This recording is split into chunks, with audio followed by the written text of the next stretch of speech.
మకర సంక్రాంతి సందర్భంగా శబరిమలకు అయ్యప్ప భక్తులు పెద్ద సంఖ్యలో పోటెత్తారు. దీంతో శబరిమల దేవాలయం కిటకిటలాడుతోంది. సంక్రాంతి పండుగ నేపథ్యంలో అయ్యప్ప మాల ధరించిన స్వాములు ఇరుముడి సమర్పించేందుకు శబరిమలకు క్యూ కట్టారు.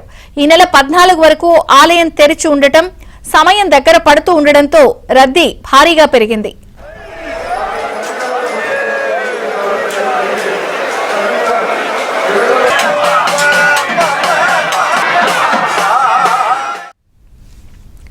శబరిమల సన్నిధానం నుంచి పంబ వరకు క్యూ లైన్ లో భక్తులు వేచి ఉన్నారు. భక్తుల దర్శనానికి గంటల కొద్దీ వేచి చూడాల్సి వస్తోంది.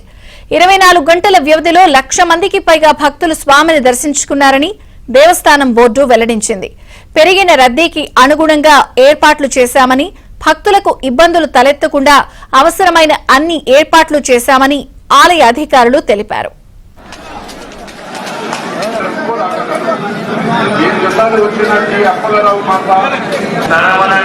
స్వామి సన్నిధాన శ్రీలో స్వామి శరణమయ్యప్ప స్వామి